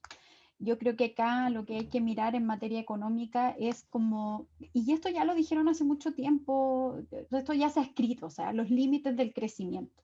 El crecimiento no es eterno, no es al infinito, la naturaleza tiene límites y por lo tanto creo que hay que empezar a adecuarnos a mirar esa lógica. Y por lo tanto ya contener principios como el de no regresión, como el vivir en un medio ambiente sano, equilibrado, por ejemplo, ya te dan garantías, ¿cierto?, a establecer cómo ocupamos el territorio y qué actividades hacemos y cuáles no. Porque lo que no puede pasarnos, y ese es un elemento que hay que tener en cuenta, es que sigamos creando en Chile zonas de sacrificio. O sea, acá lo que ocurrió, las zonas de sacrificio fueron creadas por la minería.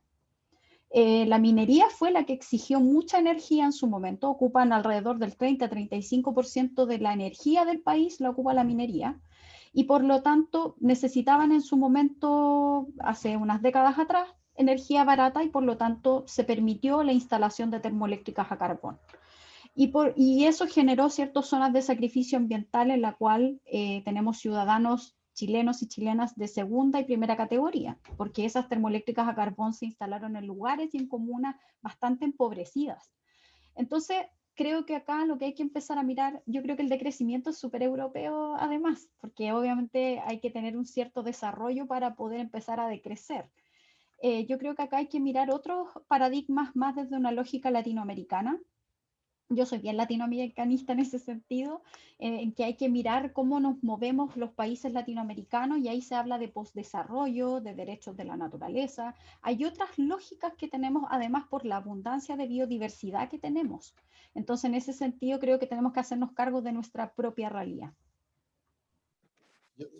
Una pequeñísima precisión. Cuidado con las expresiones, porque límites al crecimiento está relacionado con el control de la población.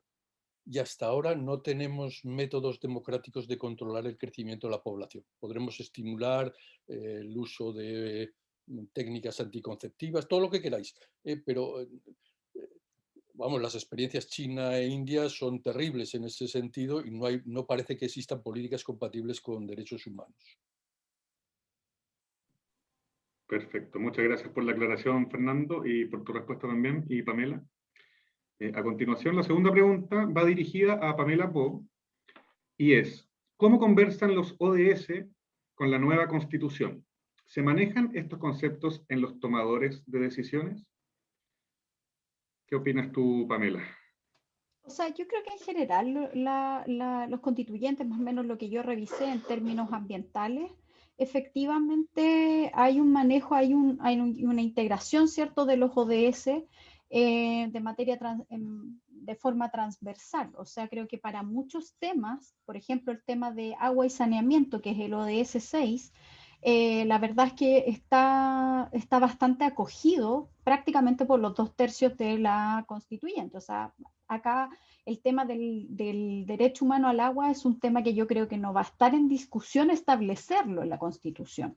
Por lo tanto, está atravesado por materias que los ODS en el fondo nos plantean, el tema de la acción climática, también el tema de la energía, también está abordado en los programas de los constituyentes. El tema es cómo se establecen estas políticas, ¿cierto?, dentro de la Constitución y cuál va a ser la bajada real de lo que se escriba, porque podemos tener una Constitución muy maximalista, la cual aborde todos los temas, pero que muchas cuestiones pueden quedarse también en el papel. Y yo creo que ese es un tema que tenemos que tener muy presente a la hora de qué es lo que se coloca ahí en la Constitución.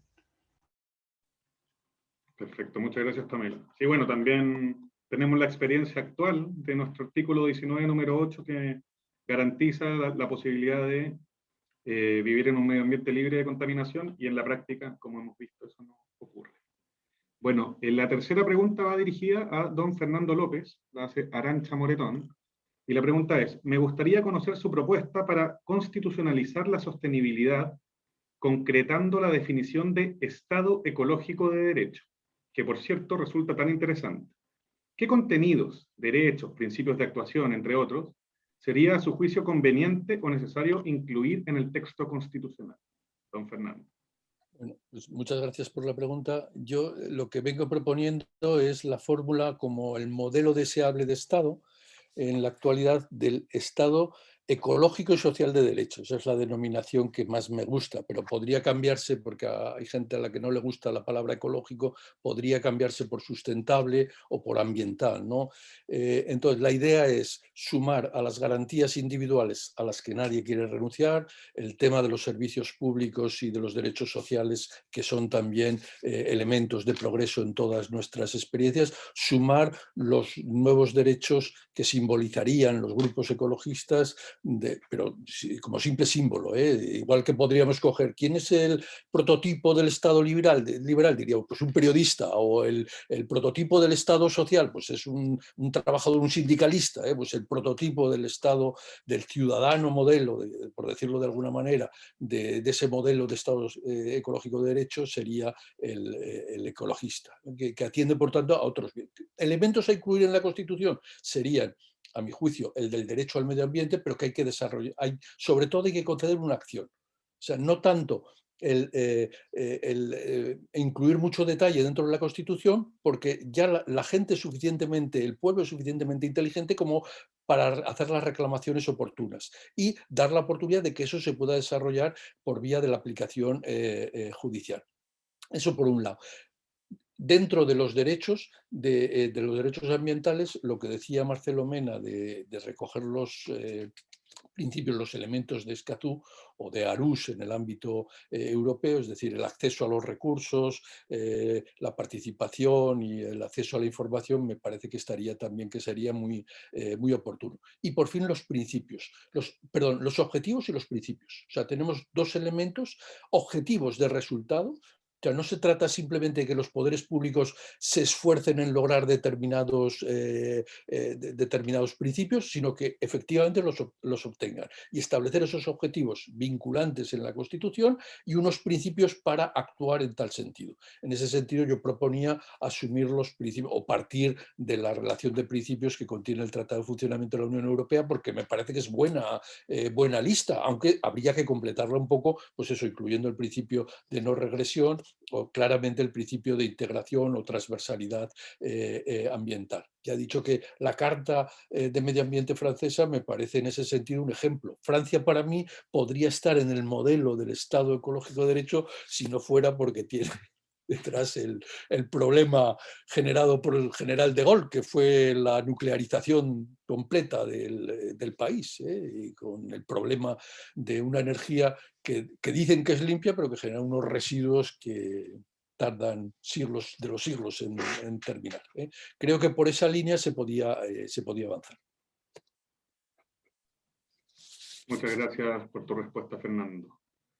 A continuación, la cuarta pregunta de Alejandro Núñez para Marcelo Mena. Pregunta: ¿cómo podemos asegurar en la Constitución una reactivación económica amigable con el medio ambiente?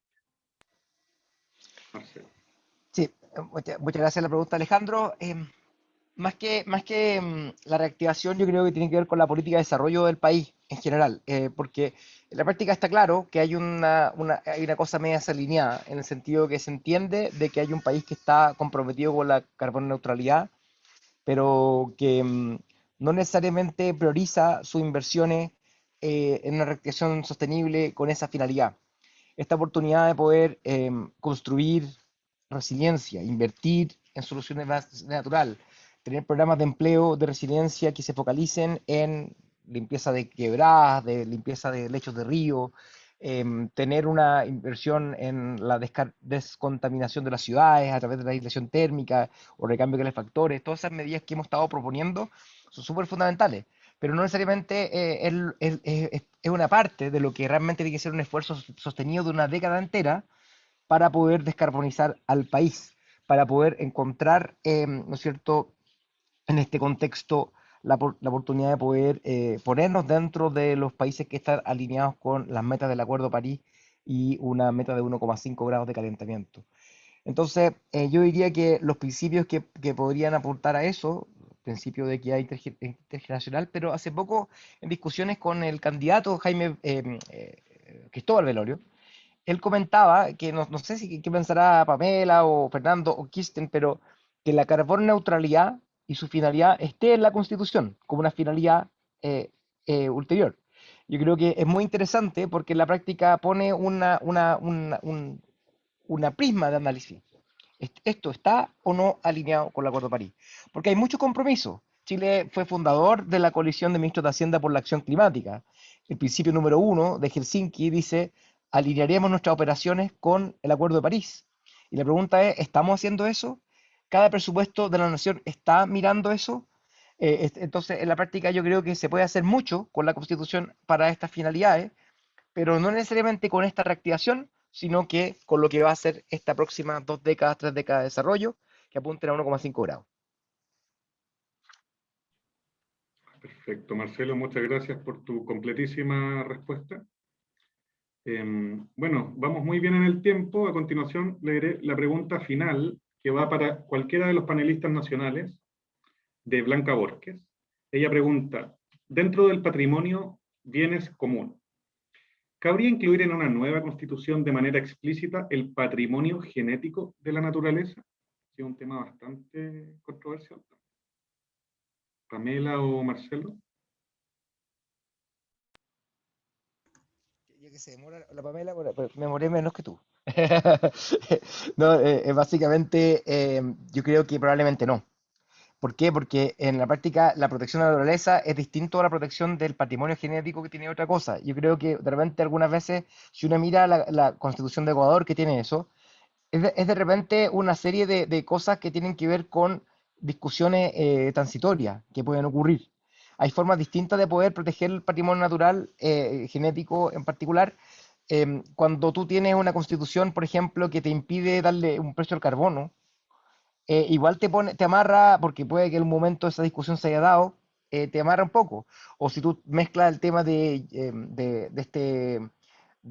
esta zona que se quería proteger, ¿no es cierto?, que estaba bajo amenaza de explotación petrolera, y lo pones en la Constitución, también es problemático. Yo creo que más bien tenemos que pensar no en solucionar problemas de contingencia en particular, sino que mirar más hacia futuro. Y hay formas mucho más comprensivas y amplias para poder abordar algo en vez de poder amarrarse en particular con un tema que quizás las condiciones pueden cambiar. No lo sé, sinceramente, pero yo diría que como principio general, mantenerse más en lo amplio que en lo específico y no entrar a 400 artículos ambientales necesariamente, sino que pensar en los que son importantes, porque en la práctica pecar de ingenuidad, de pensar que eso va a solucionar algo sin pensar cómo se distribuye el poder y cómo se toman las decisiones del país, realmente puede ser una cosa que pueda significar una celebración corta, pero con un montón de derechos no aplicables necesariamente.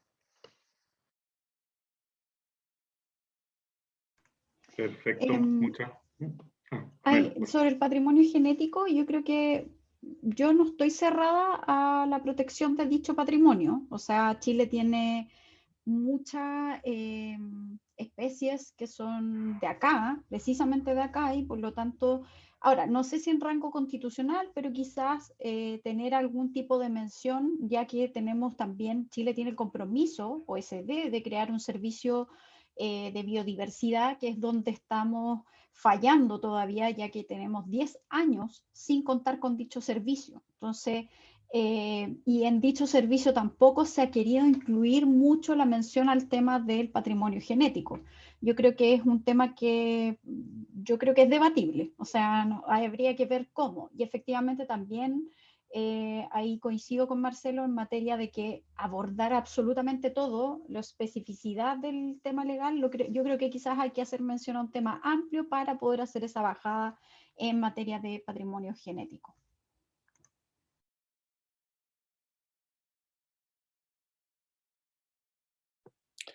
Yo puedo introducir un elemento polémico.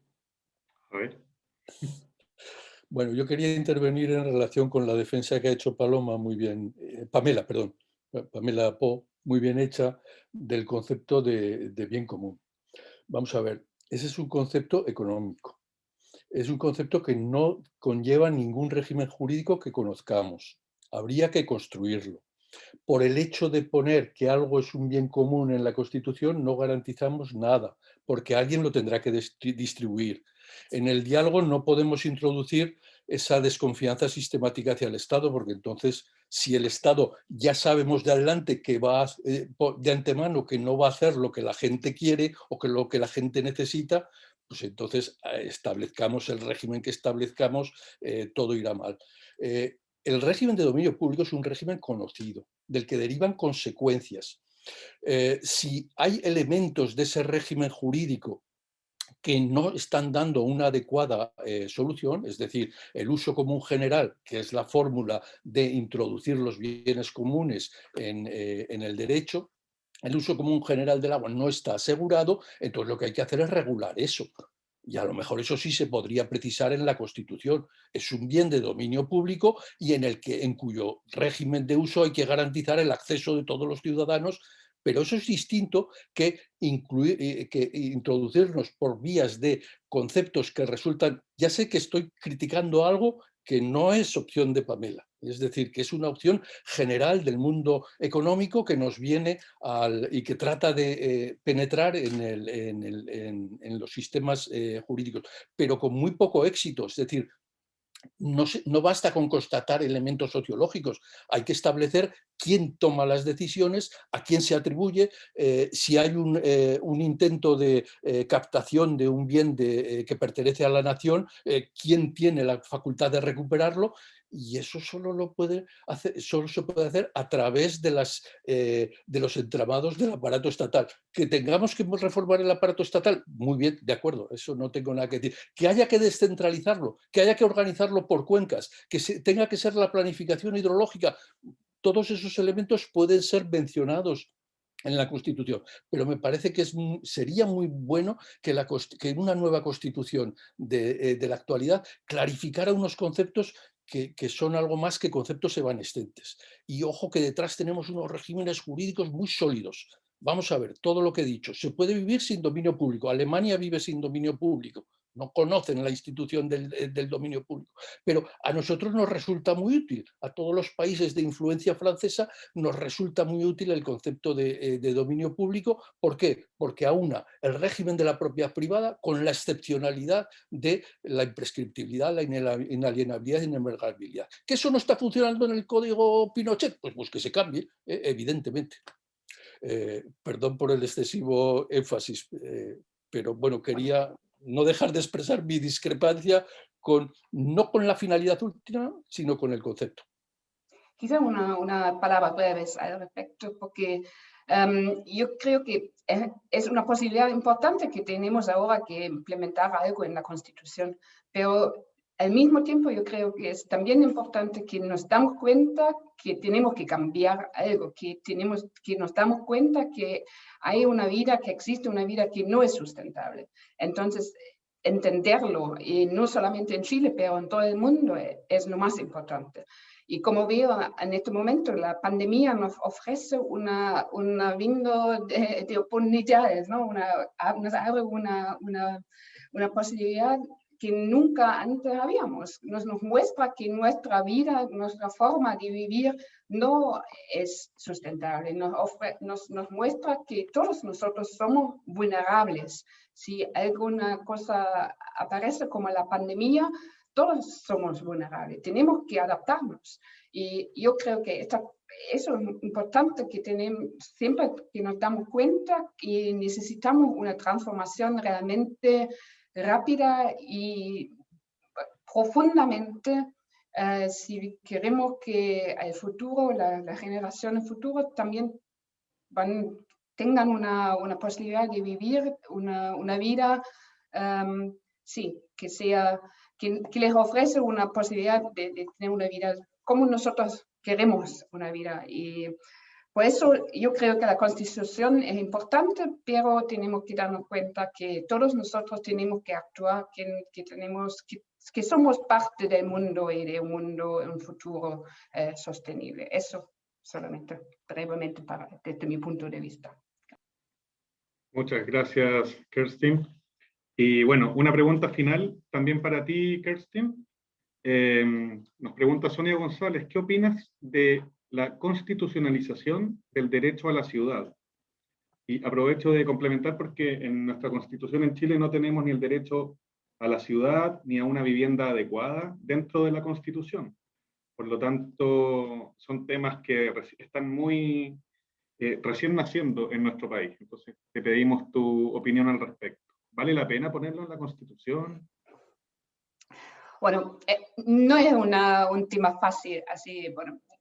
Yo me gustaría mencionar una persona que a mí me impresionó mucho, que se llamó Benjamin Barba, que fue una persona científico político, que siempre ha dicho, bueno, tenemos dar el derecho a las ciudadanas, a la ciudad, que tenemos que, If Mayors Ruled the World, eso fue el título de un libro suyo, así con la idea de poner más derecho, más poder a las ciudades. Bueno, yo creo que es muy difícil decirlo así en una poca palabra, porque tiene mucho que ver cómo toda la institucionalidad está formada. Tiene mucho que ver si tenemos un país centralizado o menos descentralizado.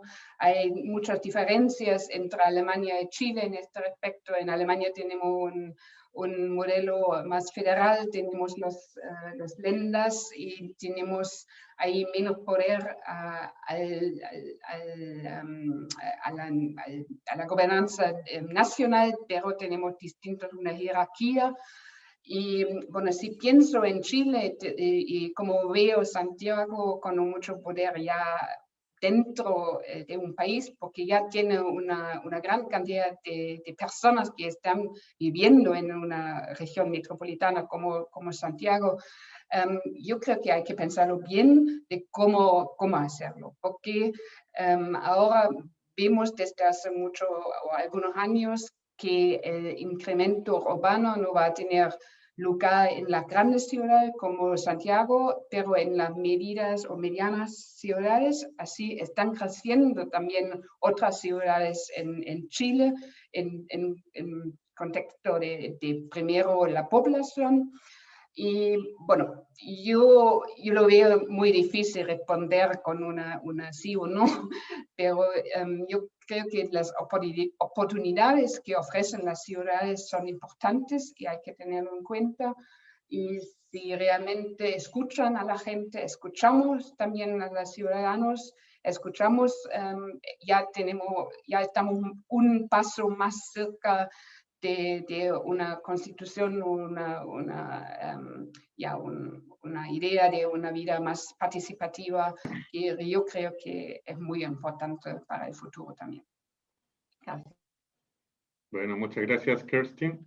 Bueno, yo espero que en el próximo texto constitucional sí esté consagrado este derecho, porque la verdad las ciudades latinoamericanas, y en especial en Chile, se dan unos fenómenos muy altos de segregación social, son ciudades construidas para un determinado tipo de ciudadanos, y bueno, como tú decías anteriormente, esperamos que la ciudad sea vista como la solución, ya no es el enemigo, ya no son los monstruos de cemento, como se suele decir, sino que sean la solución para tanta problemática socioambiental que tenemos. Muchísimas gracias, Kerstin. Bueno, y a continuación vamos a dar paso a Ana Belén Casares Marcos. Ella es catedrática de Derecho Administrativo en la Universidad de León, en España, y ella va a darnos las conclusiones de este conversatorio. Así que, Ana Belén, muchísimas gracias. Buenos días a los amigos chilenos, buenas tardes a nuestros compañeros europeos.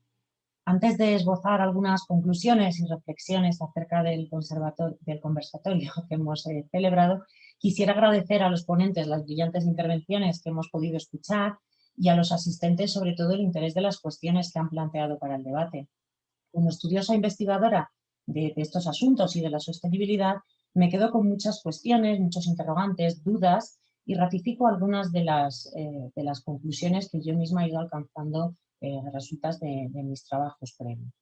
Creo que si algo podemos decir que presentan en común todos los ámbitos, sectores, actividades, tanto públicas como privadas, sean económicas, laborales, domésticas, de otro tipo, es que los múltiples problemas que surgen en el día a día de forma constante y algo desordenada dificultan y obstaculizan, cuando no impiden abiertamente, el diseño sosegado y reflexivo de arquitecturas de futuro que pudiéramos calificar de ambiciosas, un modelo claro, un proyecto de arquitectura futura. Y a esta inercia, que es prácticamente inevitable, pues se suma, como ya subrayara Nietzsche en 1881, que todo lo que pervive durante mucho tiempo se va cargando poco a poco de razón, hasta el extremo de que nos resulta inverosímil que incluso en sus propios orígenes pudiera ser una sinrazón. Esto se observa claramente en la temática de esta mesa, por lo que a la temática de la mesa se refiere, sostenibilidad, sustentabilidad. No cabe duda que hoy día las indiscutibles consecuencias que se aprecian en el orden internacional a raíz de la vigencia de modelos claramente insostenibles en muchas de sus vertientes ha venido a suponer un auténtico aldabonazo global. Da igual el país, da igual el modelo. Esta pandemia, como bien ha subrayado Kirsten, nos ha demostrado que vivimos en modelos que son claramente insostenibles. Y abre un debate que a menudo es incómodo sobre la necesidad de afrontar reformas de calado a medio y a largo plazo, que cuestionen y que incluso sustituyan varios de los cimientos mismos de nuestras sociedades actuales. Se abre paso así el debate en el ámbito comparado sobre la sostenibilidad o sustentabilidad, que se ha convertido incluso en los últimos años en una etiqueta que podemos decir que está de moda. Se incorpora a la propia mercadotecnia de nuestras sociedades de consumo. Es prácticamente inevitable que transcurra un día en nuestra vida cotidiana sin que nos asalte este término desde algún memorando oficial, noticia, anuncio de actuación pública, planificación pública o privada, medio de comunicación, incluso anuncios publicitarios. Y sin embargo, la propia sostenibilidad descansa sobre una paradoja que es en buena medida irresoluble. Pese al consenso que tenemos todos sobre su necesidad, sobre lo deseable de que vivamos un modelo realmente sostenible, necesariamente tiene que abocar, inevitablemente aboca, a un conflicto en la determinación de su objeto, porque descansa sobre un equilibrio que es difícil y que es precario. Cabe recordar que el derecho ambiental, y creo que más o menos se ha subrayado en las distintas intervenciones, se ha percibido tradicionalmente como limitador de la actividad económica y, por lo tanto, limitador del desarrollo social. Sin embargo, las nuevas concepciones de la sostenibilidad defienden que el derecho ambiental pueda contribuir de forma activa y decisiva a lograr un desarrollo económico que sea más equilibrado, más especializado, respetuoso con el ambiente, promotor incluso de una mayor cohesión social. Cuadraríamos así el círculo. Pero ¿cómo implementar y cómo interpretar esta evolución del derecho ambiental, de los principios ambientales, desde la perspectiva de los poderes públicos para garantizar que su actuación sea en esta materia eficaz y eficiente? Pues bien, no existe en el ámbito internacional una definición absolutamente acabada y cerrada de lo que es sostenible. Lograr la sostenibilidad, el logro de la sostenibilidad, implica necesariamente equilibrar facetas, valores, vertientes y perspectivas. Señaladamente tres que ya han surgido en el debate: la ambiental, la económica y la social. Estas tres perspectivas están llamadas no solo a coexistir en una mera yuxtaposición, sino que la idea es que lleguen a convivir, a retroalimentarse, a impulsarse mutuamente. La sostenibilidad recuerda, permítanme la metáfora un poco, al famoso cubo de Rubik, en tanto no se trata de resolver solo una de las caras del rompecabezas, sino que al conformarla debe ayudar a conformar y solucionar las 5 caras restantes del cubo. La implementación del desarrollo sustentable o sostenible debe partir en consecuencia de este conflicto, de la necesidad de ponderar adecuadamente las distintas cuestiones que están en juego y de equilibrarlas. De ahí el indudable interés, creo yo, del debate sobre la sostenibilidad para cualquier constituyente, y creo que ha quedado claro en el debate y en el conversatorio de esta tarde. El proceso constitucional no supone solo un alto en el camino para tomarse un pequeño respiro, para reflexionar acerca de cómo se quiere articular la citada arquitectura de futuro, de la que comenzaba hablando, sino que además desde la perspectiva concreta de la sostenibilidad tiene mucho que aportar, dado que es precisamente en el ámbito del derecho constitucional donde más se han desarrollado los instrumentos, mecanismos, garantías que permiten ponderar derechos en conflicto, valorar circunstancias casuísticas a la luz de los derechos constitucionalizados para decidir cuál debe ceder y cuál debe ser objeto de limitación en cada caso. La ponderación es así un mecanismo ya conocido y empleado en el ámbito jurídico internacional. El debate sobre la sostenibilidad necesariamente parte de una ponderación, porque viene marcada por las propias peculiaridades de la sostenibilidad, que yo voy a enunciar fundamentalmente en 3, que me llaman la atención. En primer lugar, creo que ha quedado claro que no presupone una ponderación entre derechos que sean estricta y exclusivamente privados.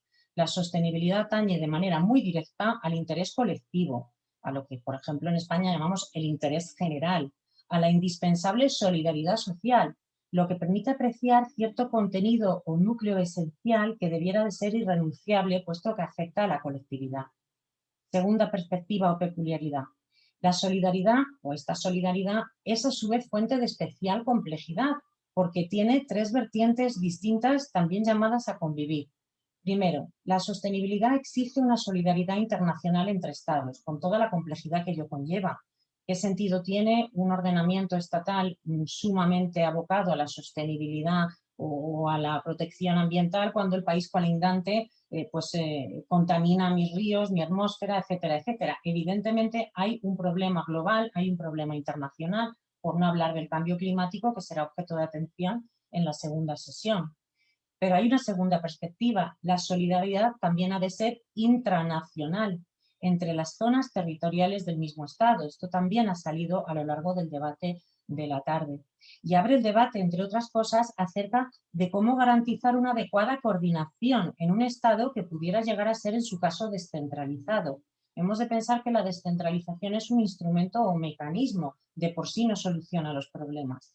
Decir que porque un Estado sea descentralizado va a ser más sostenible, no necesariamente. Los derechos son de las personas, no de los territorios, y en ese sentido la sostenibilidad aboca a una solidaridad entre Estados, pero también a una solidaridad entre territorios. Aquí se ha hablado de las personas que viven, por ejemplo, en zonas especialmente contaminadas, que se han visto afectadas por un medio ambiente pues, pobre o escasamente conservado.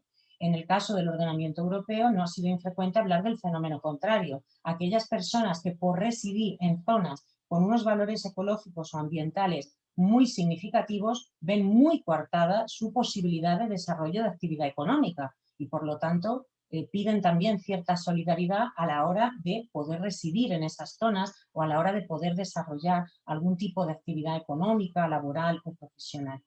Y en tercer lugar, dice que, a mi modo de ver, había tres vertientes de la solidaridad. Se plantea una tercera que me parece también especialmente interesante, la temporal. Solemos remitirnos y afirmar de manera un poco pues, inconsciente a veces que la sostenibilidad es de algún modo un compromiso de las generaciones actuales hacia las generaciones futuras. Pero ¿esto es un auténtico derecho o un mero principio?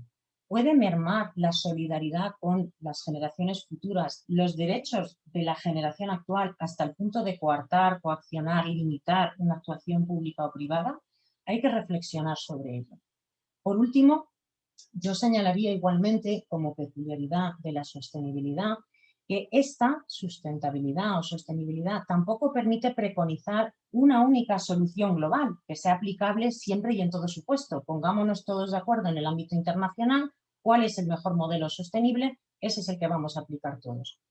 Pues resulta que la sostenibilidad exige articular un modelo que sea holístico, poliédrico, volvemos a la metáfora del cubo de Rubik, pero además muy particularizado, casuístico, que sea no solo posible en su implementación, sino yo sobre todo pediría que fuera posible posteriormente en su mantenimiento y en su conservación. Sobre esto también se ha hablado en el debate y lo ha recordado, por ejemplo, el profesor López Ramón. Si algo está regulado y no funciona adecuadamente, cambiemos la regulación.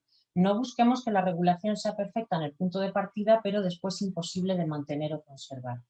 En ese sentido, la sostenibilidad exige llegar a un acuerdo al ponderar facetas muy diversas, saber que unas van a ser sacrificadas hasta cierto punto para que otras puedan salir adelante. Y ese equilibrio ha de ser necesariamente casuístico. Como ya señalara Churchill, un buen acuerdo es aquel que deja a todas las partes moderadamente insatisfechas. Con lo cual, seguramente la sustentabilidad se encontrará en ese punto en el que ninguna de las tres perspectivas, económica, ambiental, social, se vea plenamente satisfecha. De ahí la multiplicidad de facetas a las que atañe el debate sobre la sostenibilidad y la dificultad de alcanzar estos equilibrios. Basta con analizar, también se ha hecho referencia a ello, las propuestas constitucionales de los convencionales, tanto de los candidatos que no han resultado electos como de los finalmente electos, para ver que todos ellos han tocado la cuestión desde una u otra perspectiva y han realizado aportaciones al efecto. A los temas propiamente ecológicos o ambientales se suman además múltiples manifestaciones de la sostenibilidad. Valga como botón de muestra pues la diversidad de objetivos de la ya citada Agenda 2030, pero en particular las concreciones a las que se han referido los ponentes en la sesión de hoy. El uso racional de recursos, la titularidad de los bienes, en particular de los naturales, su régimen de apropiación, en aspectos tan señalados y claves no solo para la economía o el medio ambiente, para la cohesión social, como pueden ser los recursos hídricos, el acceso al agua, al saneamiento, al abastecimiento para consumo humano, o la necesidad, a la vista de todos los datos que nos proporciona anualmente la ONU, de ordenar el crecimiento de las ciudades, de regularizar, de regular adecuadamente el uso del suelo, de desarrollar estrategias urbanas integradoras que permitan promover una mayor inclusión social y asegurar el acceso a servicios urbanos que sean asequibles y que lleguen a todos los ciudadanos. No basta con desear que las ciudades no crezcan o con desear un adecuado equilibrio entre las zonas urbanas y rurales. Si algo queda manifiestamente claro desde mediados del siglo XX es la atracción que ejerce la ciudad sobre el ser humano. Presenta más oportunidades en términos de educación, económicas, laborales e incluso la escasa población que subsiste en el ámbito rural tiende a urbanizar su modo de vida, con lo cual es una cuestión a la que hay que prestar también atención. Se trataría de reducir la brecha social que la propia ONU certifica en el ámbito internacional, no en una región o en un estado, sino como un problema general que existe en el ámbito global. Y es que cuanto más grande es la ciudad, mayor es la brecha social. De forma que se revela especialmente grave los problemas de inequidad, de exclusión social en ciudades metropolitanas, disminuyendo respecto a las ciudades medianas, de ahí su mayor atractivo en estos últimos años, y en última instancia disminuyendo aún más en las de menor población. A estas facetas que hemos abordado hoy se sumarán otras nuevas que serán objeto de análisis en la segunda sesión prevista para el próximo jueves y que confío den lugar a exposiciones de tanto nivel y a un debate de tanto interés como el sustanciado hoy. Sin más, devuelvo el uso de la palabra. Muchas gracias. Muchísimas gracias, Ana Belén, por tus palabras de cierre. Aprovecho de agradecer la invitación a moderar este panel y también agradecer a los invitados e invitadas que asistieron a dar sus puntos de vista, todos muy interesantes, y espero de todo corazón que estas conclusiones permitan iluminar tal vez algunos de los convencionales constituyentes que van a escribir nuestro texto fundamental para poder tener un texto de alta categoría. Aprovecho en el momento del cierre de dejarlos a todos ustedes invitados para este jueves 27 de mayo, la información está en el chat a su derecha, a las 11 horas, tal como hoy, de Chile, se llevará a cabo la segunda sesión de esta mesa 5, que abordará los derechos vinculados al desarrollo económico sustentable. Contaremos también con la participación de destacados panelistas europeos y nacionales. Así que muchísimas gracias y nos estamos viendo entonces. Muchas gracias.